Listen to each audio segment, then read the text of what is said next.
Is the screen visible to you? Hello? Yes, ma'am. Yes, ma'am. Yeah, okay. So we were discussing the various uniprocessor scheduling.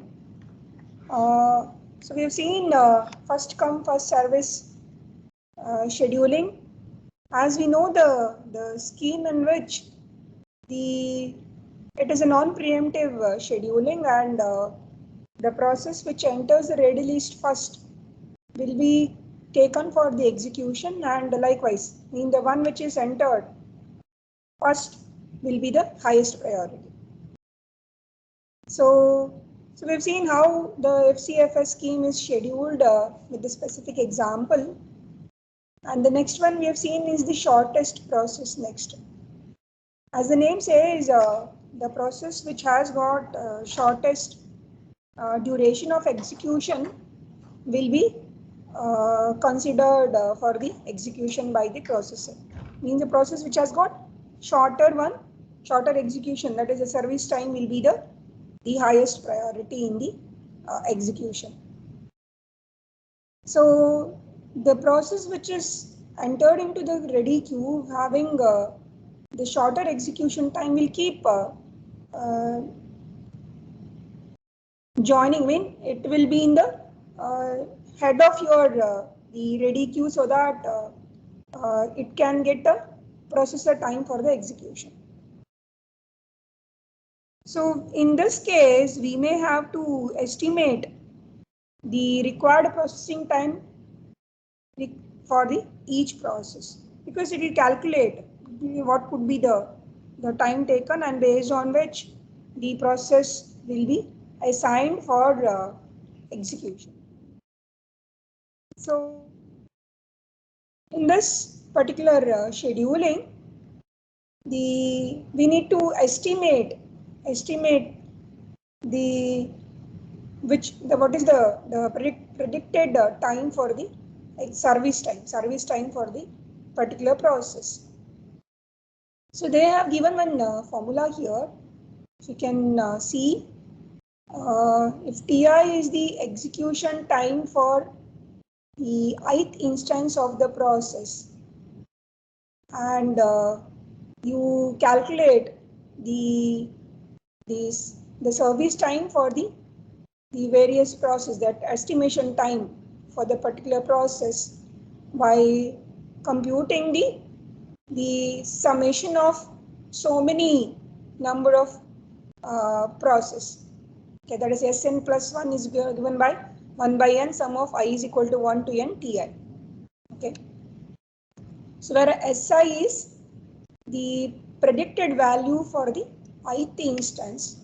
Suppose if I is equal to 1, it is the value for the first instance of the process execution. I mean the service time for the process. So we estimate what is the service time, based on which in the this is needed for interactive process. You keep getting what is the service time for the process and assign the process for the execution. Okay.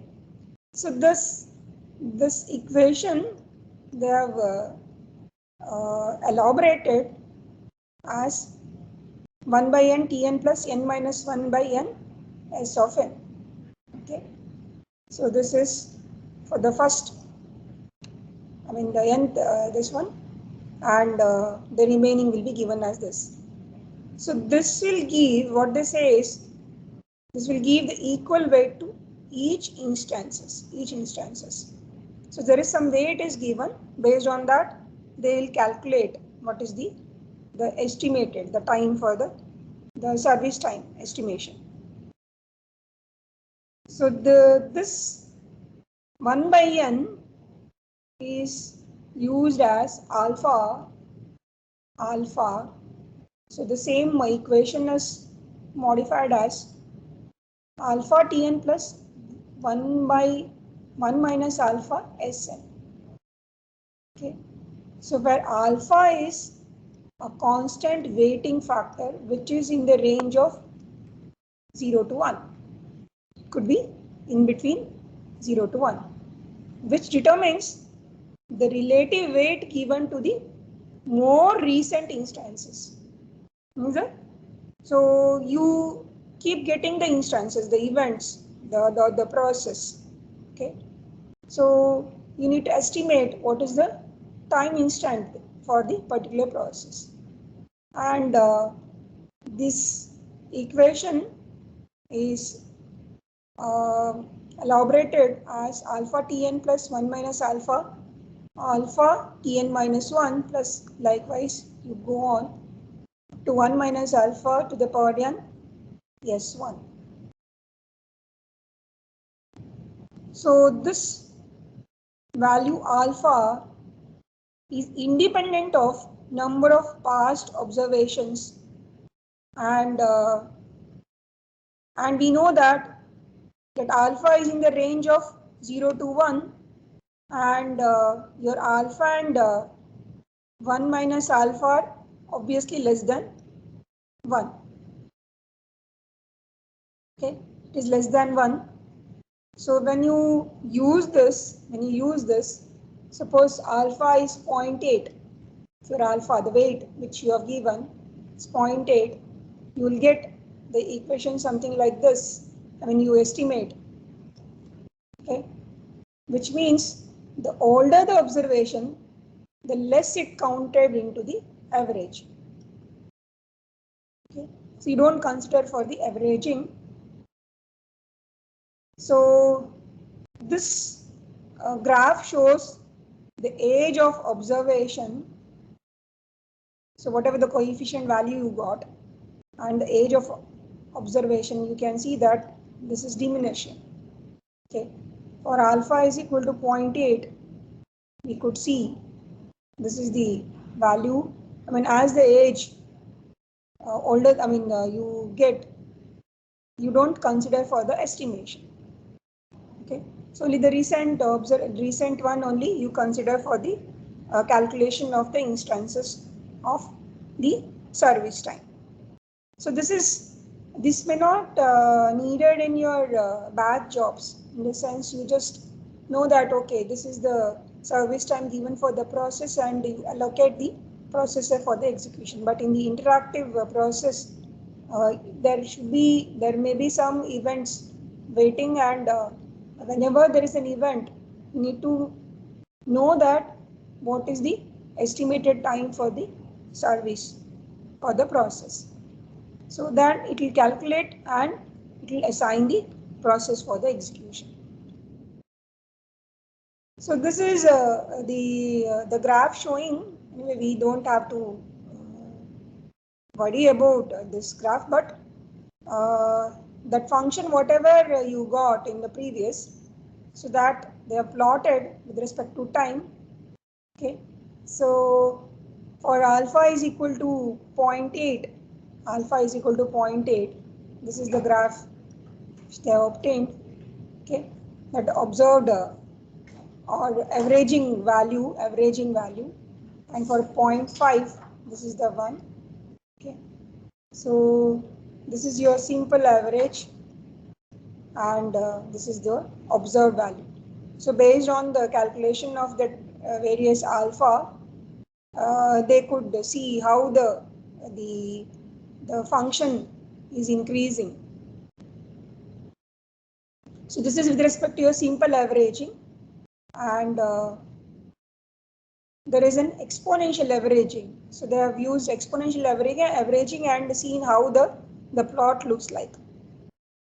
So exponential averaging tracks changes in process behavior faster than with the simple averaging. That is the observation they got. And yeah, this is just to know that they pre-calculate, I mean the operating system will calculate the service time for the particular process and assign the processor for the scheduling. So we have seen shortest process next, but let me repeat for the given example. Say I have this data given for process A with the service time 3 and process B with the service time 6, etc. So since in the beginning only A is ready in the list, so it is given and started executing. Please note that the shortest process next algorithm is non-preemptive. Non-preemptive. It is, you cannot interrupt in between. So it needs to complete for the service time, and the next one, which is scheduled, which will arrive at 2, but since it is a non-preemptive, after that the process B will start executing, and at 4 process C enters into the queue, but it cannot service. But also at 6 process D enters into the ready list, and at at 8 process E enters into the ready list. So when they compare all the three, that is C, D, E was having the lesser time for the execution. So after B, E will start executing, and then again when you compare, your C will be having lesser time. So next goes to C, next is the D. Okay, so if you are able to draw the timeline diagram, this is called as a Gantt chart with respect to time and the priority. Here the priority is based on your service time, but also we need to look into when these processes are entered into the ready list. Okay, so you can calculate the total time, turnaround time and normalized time, that is Ts by Tt, T tau. Okay, so you get the values. If you notice, for the first process A, finish time is 3, turnaround time is the waiting time plus execution time. So waiting time is 0, so execution time is 3. So 0 plus 3 is equal to 3. For the next process, since after this the process B start executing. So if you notice, it arrived at 2, but it started executing at 3. So there is a waiting time of 1, and service time is 6. So 1 plus 6, 7 would be your turnaround time. And if you look at the timeline diagram, finish time is 9. Similarly, process C will take up a bit later. So you have seen that process C will enter into the queue at 4, but it start executing at 11. So there is a waiting time of 1, 2, 3, 4, 5, 6, 7. So there is a waiting time of 7. So 7 plus 4. So this is your turnaround time for this. Likewise, you can calculate. So if you are able to draw the timeline diagram, that is a Gantt chart, you will be able to get what is the turnaround time, and you can calculate the T tau by Ts. T tau is 3 by 3, it is 1 here, then 7 by 6 likewise, and you compute the mean of it. So this is for the shortest process next. Then we shall see the next scheduling shortest remaining time. Let me go to the shortest remaining time. As the name says, in a set of process, you need to calculate what is the remaining time for the process. Please note that this is the preemptive.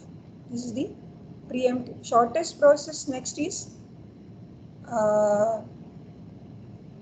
non-preemptive, but the shortest remaining time is preemptive.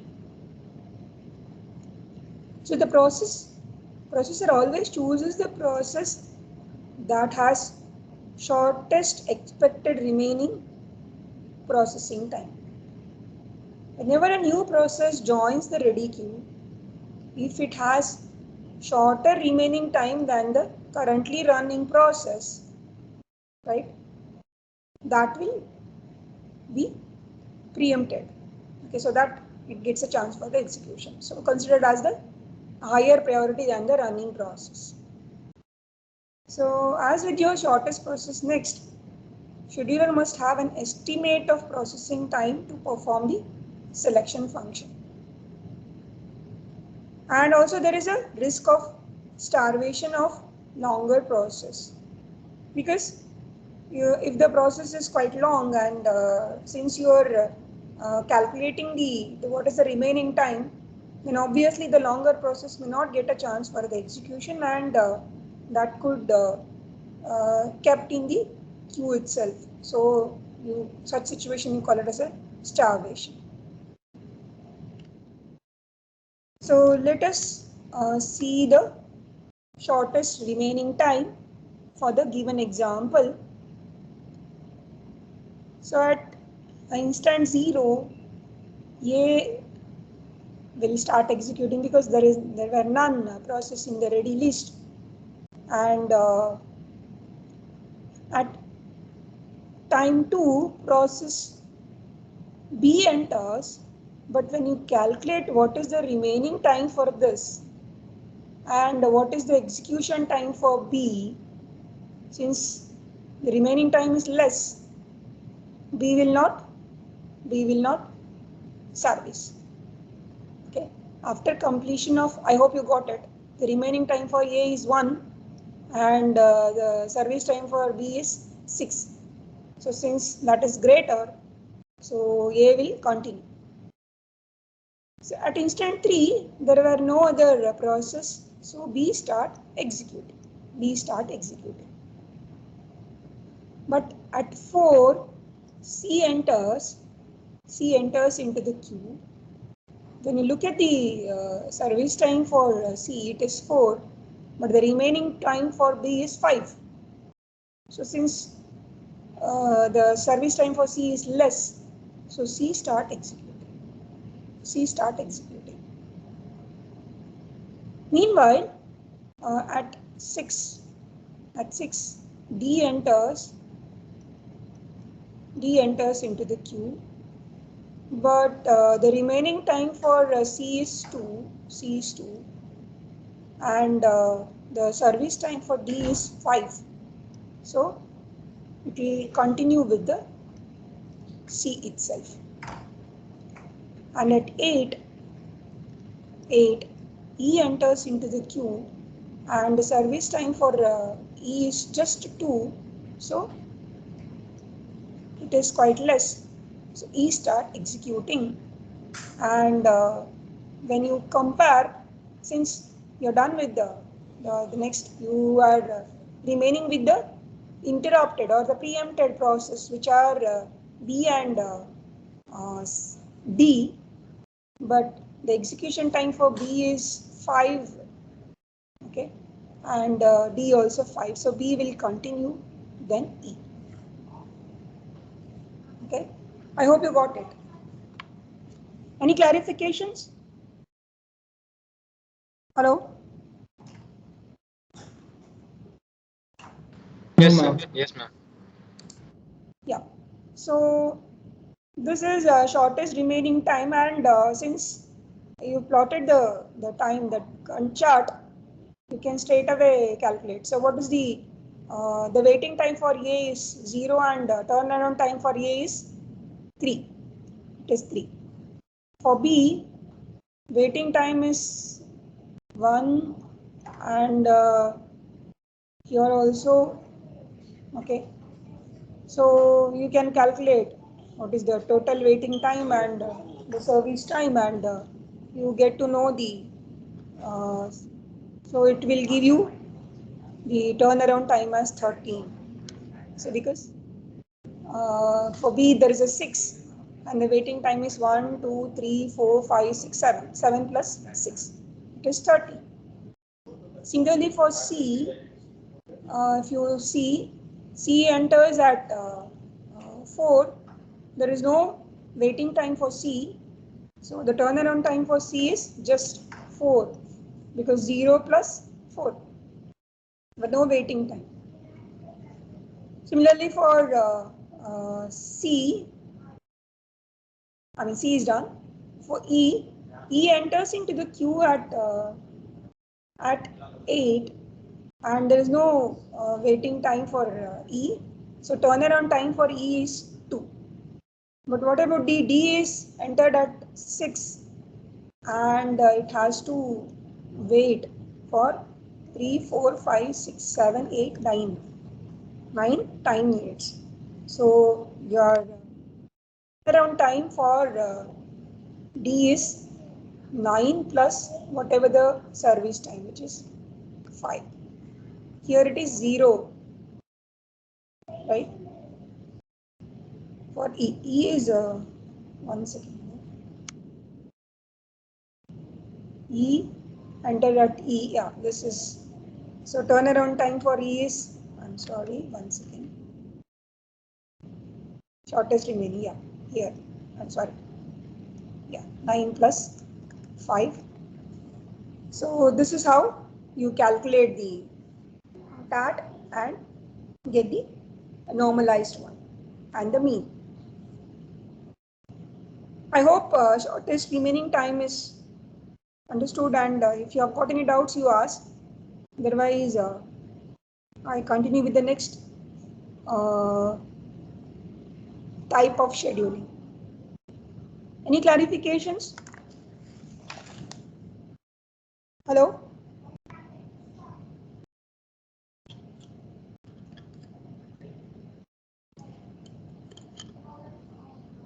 Hello? No, ma'am. No doubts.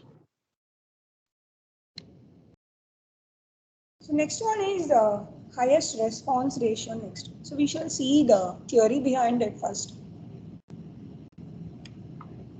Highest response ratio next. In short, we call it as a HRRN. So your normalized turnaround time is the ratio of turnaround time and the service time. As we have already seen, the normalized turnaround time is T tau by Ts, right? So we, for each process, we try to minimize this ratio and minimize the average value over all the process. But in general, we cannot know ahead of time what the service time going to be. Okay, but it can be approximated based on your past history. Okay, so consider you calculate the ratio as W plus S by S. Now W plus S is your TAT, right? Waiting time plus service time divided by, this is your normalized. So this you call it as a response ratio. W is time spent waiting for the processor, and S is expected service time. S is expected service time. So if the process with the given value is dispatched immediately, then R is equal to, because there is no waiting time, so your service time will be equal, that is start would be equal to the service time. So then you get a ratio as 1. Then you get ratio as 1. So this can occur when a process first enters the system. There were known, so like the process A in our example. So the scheduling rule would be, this is non-preemptive, please note that. This is a non-preemptive type of scheduling, and when the current process completes or is blocked, it chooses the ready process with the greatest value of R. So what is the scheduling policy here? So you calculate the R, the process which has got the highest value of R, that will be taken. So R, as R is greater the priority. So because this approach is good because it accounts for age of the process. So because we calculate R based on the weight and the expected service time in this. Okay, so this gives us the age, in how long the process is waiting in the ready queue. Okay, so but while the shorter jobs are favored, so because if you get a smaller denominator, which yields to definitely larger ratio, right? Because if the execution time is small, then this is quite small, and definitely R would be more. Okay, so aging without service increases the ratio, so that a longer process will eventually get past competing for shorter jobs. So here again, you compute the expected service time. When you estimate what is the expected service time for the particular scheduling. Okay, so let us see let us come back to the given example. So you can calculate. I have done the calculations and kept.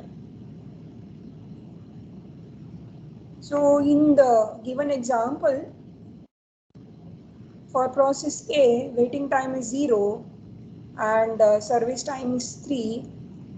So your R is 1. R is 1.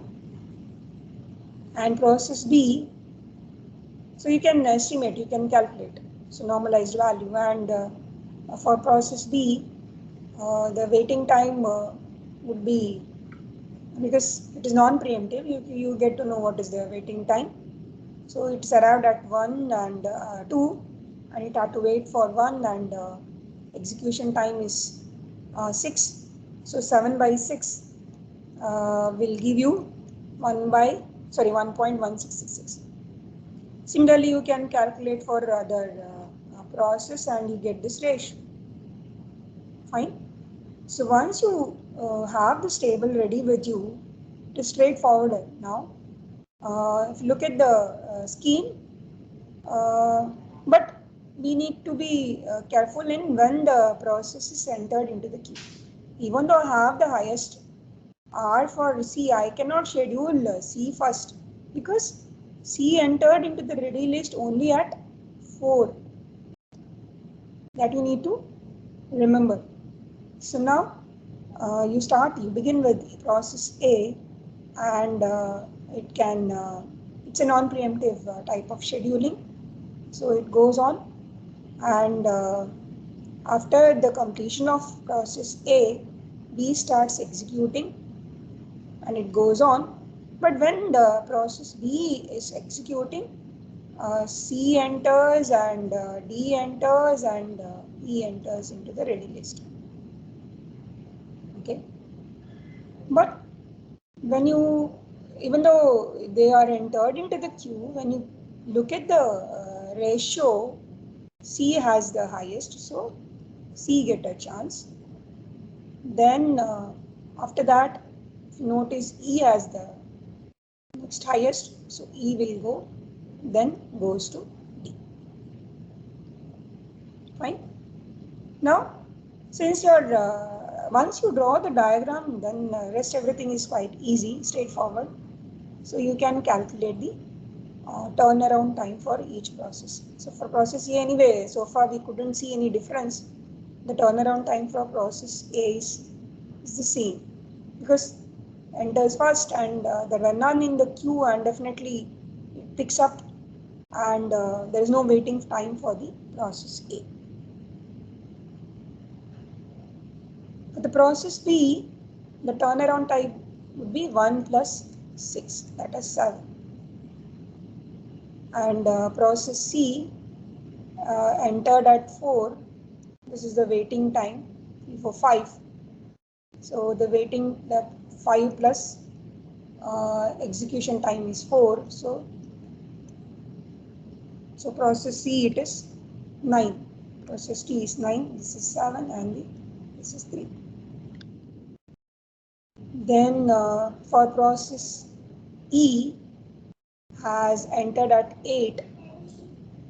So this is the waiting time. So 3, 4, 5. 5 plus 2, that is 7. E is 7. And process D has entered at 6. And this is your waiting time. So 3, 4, 5, 6, 7, 8, 9. 9 plus 5. So 14. 14 is the turnaround time. Once you know the turnaround time, then you can get the T tau by Ts. So this is 1 and 1.17 because you know the service time given here. The ratio will give you this. So you get to know what is the mean turnaround time. So with this, you'll be able to know that when you analyze, these are the scheduling which are used in the uniprocessor in a general operating system, and you can see the mean turnaround time for the same example, and you can have a comparison here. What is a normalized value, and what is the mean turnaround time for the same set of process. So whether, I mean, it is based on the different process, whether, I mean, the different scheduling may be favoring your shorter process, may be favoring the higher priority process, or the favoring, or it may leads to starvation for the longer process. So that you can notice through the various scheduling algorithms.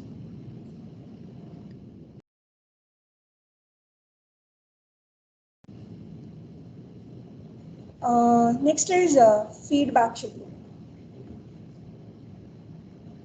So this type of scheduling, we can see here there are set of priority queues, RQ0, RQ1, and likewise you have given. So you don't think that I have multiple processes, the same processor, there is only one processor. But how the various processes are allotted the processor for the execution. So this diagram shows the queuing. This is purely based on your queuing theory.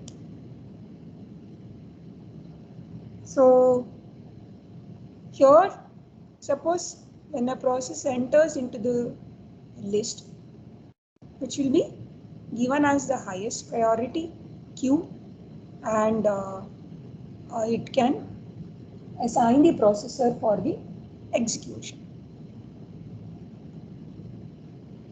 So when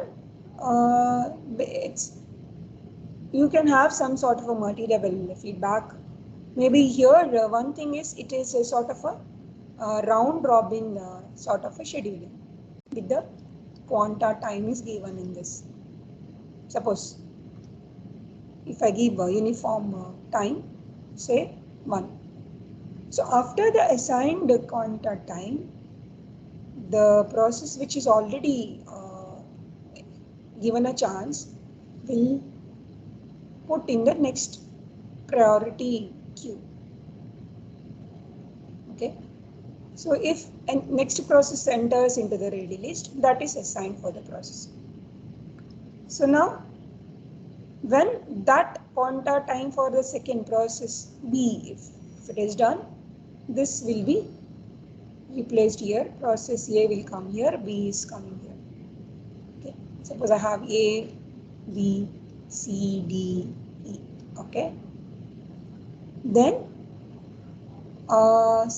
after that you have C, then E, likewise. Okay.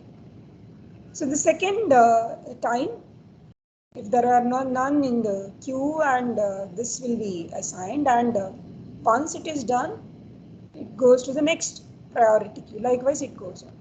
It's a sort of a priority levels for the various process, which you call it as a multi-level feedback. We call it as a multi-level feedback. So the operating system allocates the processor to process, and when the process blocks or is preempted, whenever the process is blocked, okay, or it is preempted, which feeds it back in one of the several priority queues. Please note this. It is put in the various priority queues. Okay. So based on the priority ones, the process will get a chance for the execution. Okay. This is how the feedback scheduling executes. Okay. Let us see the example. Let us look at the example. We'll consider the feedback with the pointer time given as 1. Pointer time given as 1. So to begin with, process A executes, and at 2 B enters, and even though quanta 1 is given for each process, but since there were none, it goes on the process A. Then at 2 B enters, and we have given a time duration of 1.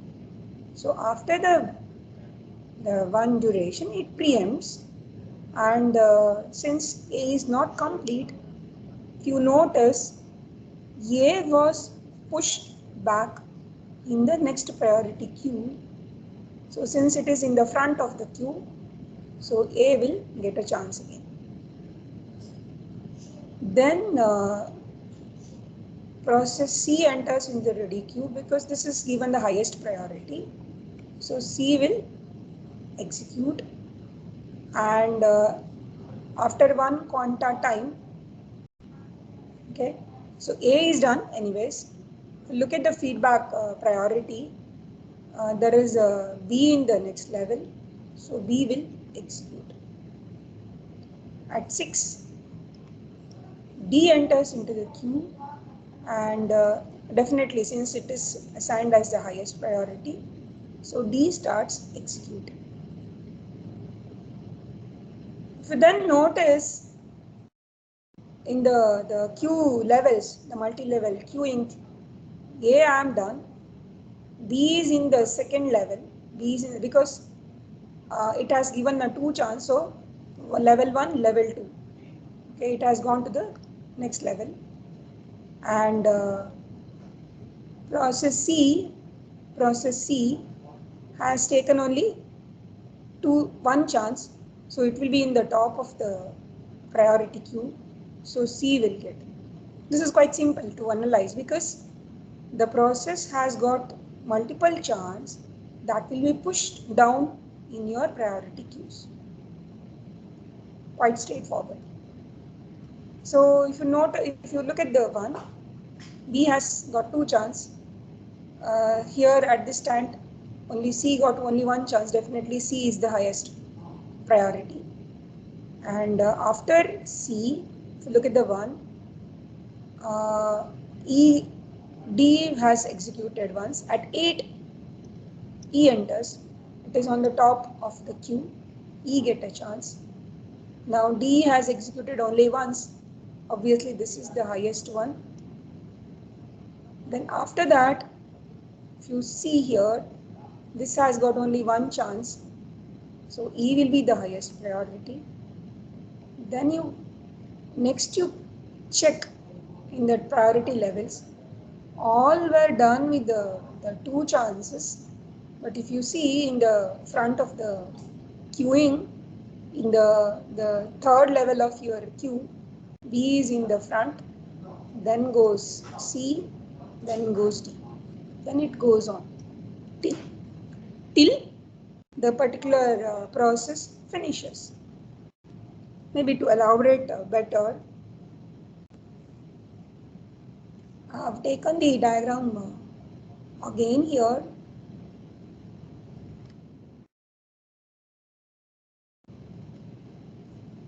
If you check so I have a process A, then B, C, D, E.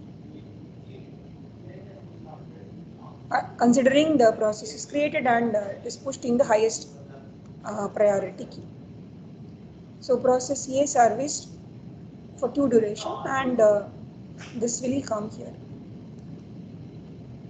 Okay.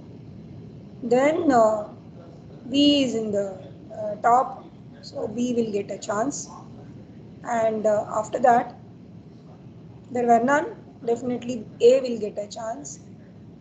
A will get a chance. Then if you see here, A is done, so B is the highest priority. Okay, so B, A, then at 4 C enters, so C will be on the, so what I mean here is the process which are there in the highest priority queue should be given a chance first, then should be in the next level, next in the next level, like this. The process which has got no chance in the beginning, that will be the highest. The process which has got one or more chances, that will be pushed in the lower priority queues. Okay, this is how it goes on. Have you understood the feedback scheduling? Hello?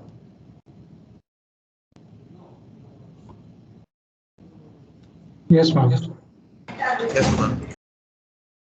So the process which is given it is entered first will be the highest one. If it has executed for a given allotted quanta time, then it is pushed in the next levels of. Okay. Now, what could be the problem in this particular type of scheduling? Can you analyze?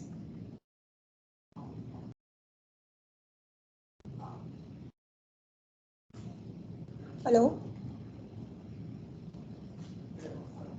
Any? Ma'am, the problem is that if a process needs I/O and it blocks because of that, it will essentially never finish. Why? Because every time it requires some input for a I/O and it blocks, it will be switched out.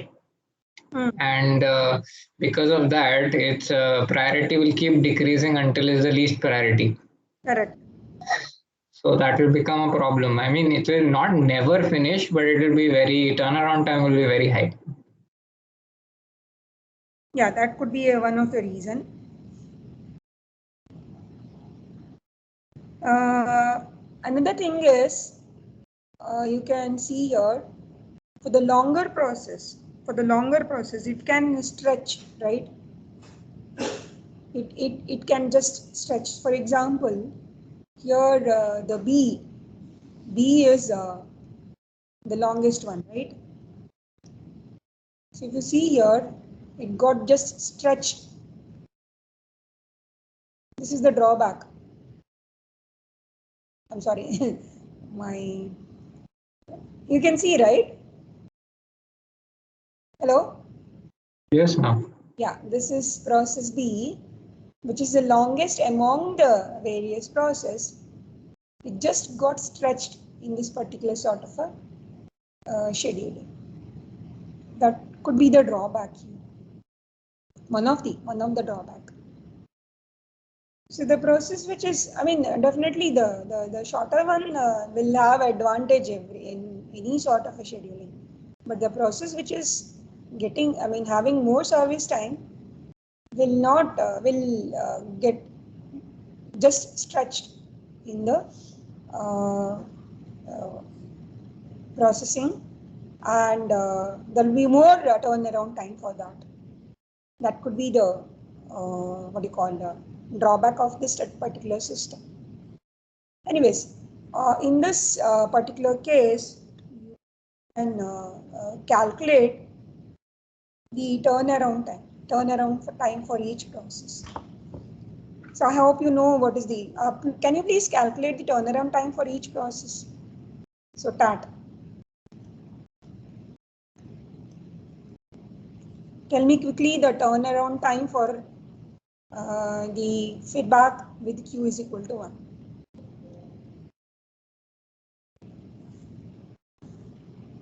Yeah.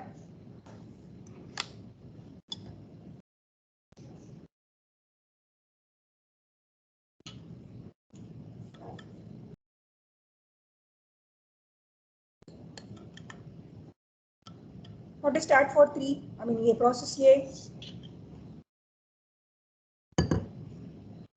Yeah. Process A, it is 4. And process B,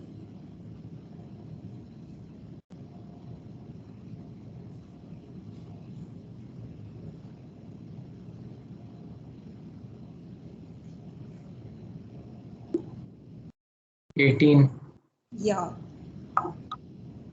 because there are so much delay, and because initially there were no waiting, but in between there will be. So process C, what is the TAT for process C?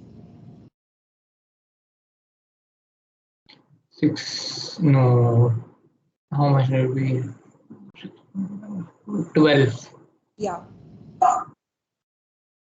Process D, D enters at 13. Yeah. So process E entered at E, I mean 8. So 0, 3. 1, 2, 3. Right? So yeah, this is the turnaround time, and the normalized one and the mean. This is for feedback with the Q is equal to 1. By looking at the problem with the feedback with Q is equal to 1, they have modified another version of the feedback wherein you have feedback with Q is equal to 2 to the power I. Okay, 2 to the power I. So in this, a process is scheduled from, say for example, we have various priority queues. So your highest priority queue is allowed to execute for a one-time unit, then it is preempted. And from RQ1, which is allowed to execute 2 time units, and so on. That is the way in which it gets scheduled. What I mean here is, say, yeah, here we have various priorities. One second.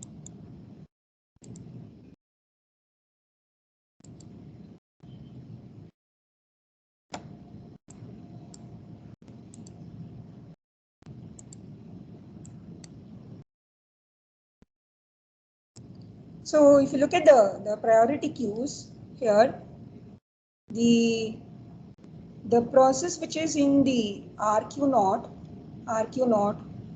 will be allowed to execute 1 times, and next level is executing 2 time units. So likewise, the lower priority one, suppose if it is there are so many levels of priorities, the 2 to the power I times. Okay, so this is how, I mean, it's a binary like 0 to 4, 6, I mean 4, 8, I'm sorry. So in that way you go on. So with this advantage is the process which is in the least priority queue will be given a more chance for the execution. Okay. So can you please analyze for the same given set of example and see how the what do you call the scheduling can take place. We have given the turnaround time and the finish time. So the finish time is given based on the timeline diagram, and you get to know when the process is going to finish, and you calculate the turnaround time by looking at the waiting time and the service time and the normalized. So the behavior of feedback scheduling for Q is equal to is similar to RR with Q is equal to 1. But one problem with the simple scheme is that the turnaround time of longer process can stretch out. I mean, you get to know that it just go on, and it may leads to starvation if new jobs enters the queue frequently, because if there are new jobs are entered into the ready queue, definitely they will get a chance for the execution, and because that those are considered as the highest priority, so they keep servicing frequently. So this is your the feedback with the Q is equal to 2 to the power I. This is the logic which is used, and this is how the different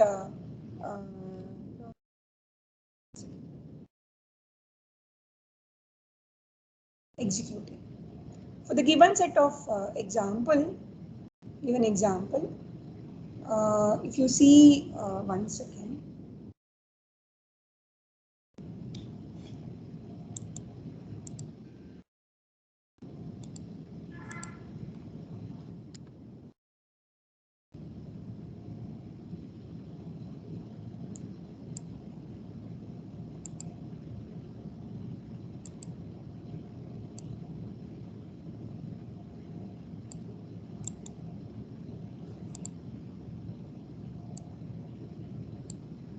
Yeah, can you please analyze the scheduling for the given set of data?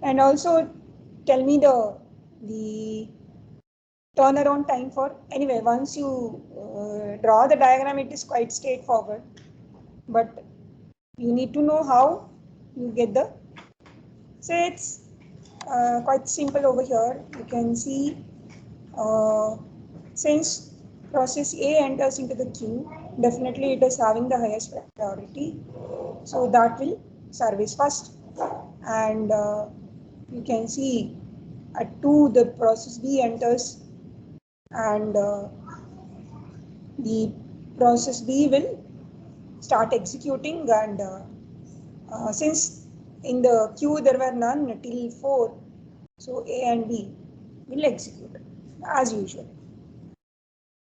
But now if you see at 4 process C enters into the queue, it's on the top of the level, definitely it will start executing. Then you check, anyway A is done, B is in the next level of the queue that should execute 2 time units. That should execute 2 time units because this is in the RQ1. After that, at 6 process D enters and at 8 E enters. Anyway, this you can see here, this is D. So since D enters into the queue, since it is on the top of the priority queue, D get a chance.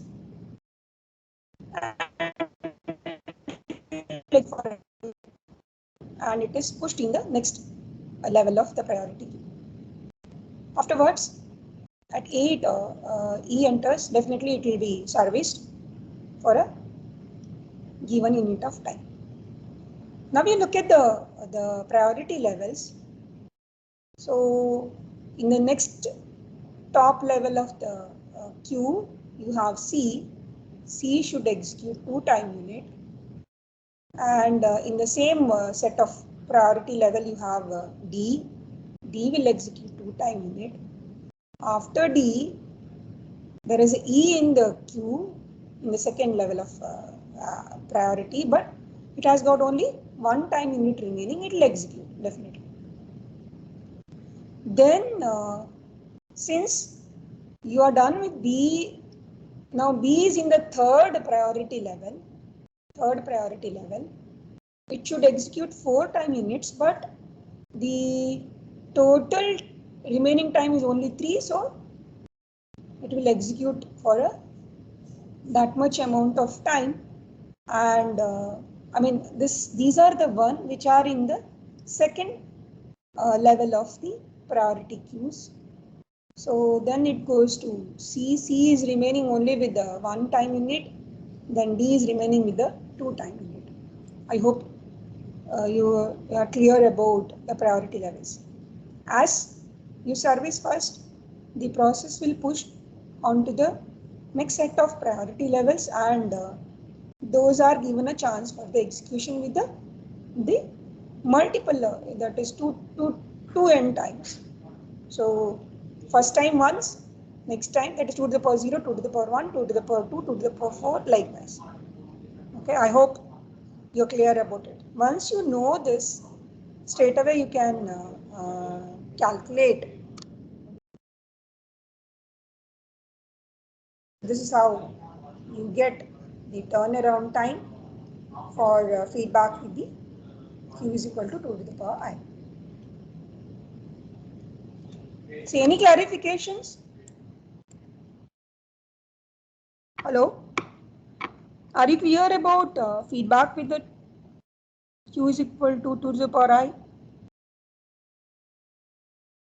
Yes, ma'am. Yeah. So we are done with most of the scheduling, the uniprocessor ones. So this is what the comparison given for the different. We have seen first come first service, round robin with the Q is equal to 1, Q is equal to 4, shortest process next, shortest remaining, highest response ratio next, feedback with 1 and feedback with 2 to the power. This is what gives you the comparison of the scheduling policies, the various. Okay.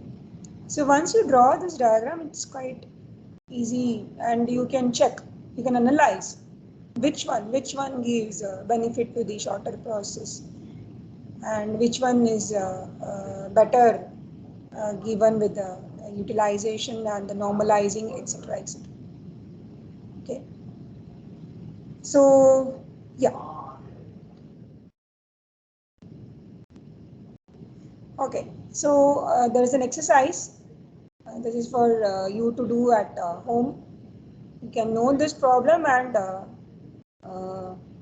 you need to calculate whatever is assigned, okay, for different types of scheduling. Please do this. Note down the various data given over here with the processing time. Okay.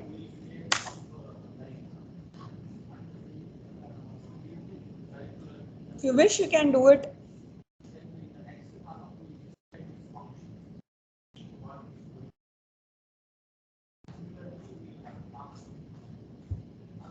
Have you noted the given data? I've given a round robin with the Q is equal to 2 and feedback with the Q is equal to 2.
I hope you have noted the given set of data. So we'll move on to the next, which is fair share scheduling. So in this type of scheduling, each user is assigned a weighting of some sort, which defines that the share of the system. What is the share of the system? That is the various resources. Could be any system resources. So which is a fraction of the total usage of the resources. Which I mean, you assign for each user some sort of a weight. That weight will be the, what is the share of the total system resources? How much share you will get? So each user is assigned a share of the processor. If user has, A has twice the weighting of user B, suppose if A is 2 times B, if A is 2 times B, then user A should be able to do twice as much as work of user B. That is in a simple way. So in a simple way, the main objective of this type of a scheduling is to monitor usage, to give less resources to users who have had more than their fair share and more to those who have had less than their fair share. Okay, this is the definition of your fair share scheduling. Okay. This fair share scheduling considers the execution history of a related group of processes. So you have some set of processes, and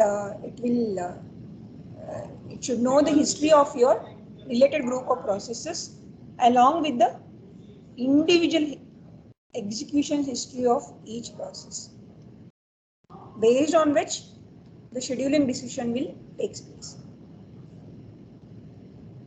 So in this particular type of scheduling, the system divides the users, there are so many, whoever, okay, into a set of fair share groups and allocates a fraction of a processor resource to each group. You can assign some fraction of the, whatever the total resources and how much resource you need it, and you assign some weight for each process. So the scheduling is done based on the priority. scheduling is done on the priority which takes it into account the underlying priority of the process and its recent processor usage and the recent processor usage of the group to which the processor belongs to. So the higher the numerical value you get, which will be the highest priority. Okay. The numerical value, if it is lower, you have to lower the priority. You calculate the priority based on the usage. Okay. The recent processor usage of in the group. If you have a number of processes in a group, you need to know what is the processor usage among the list of processes and you get to know the priority of the process. Okay, so we can see the example maybe in the next. So we'll give the formulas. Maybe I'll take the specific example in the next class.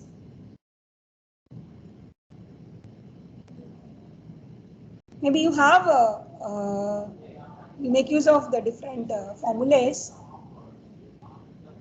So you have a process J which belongs to group K.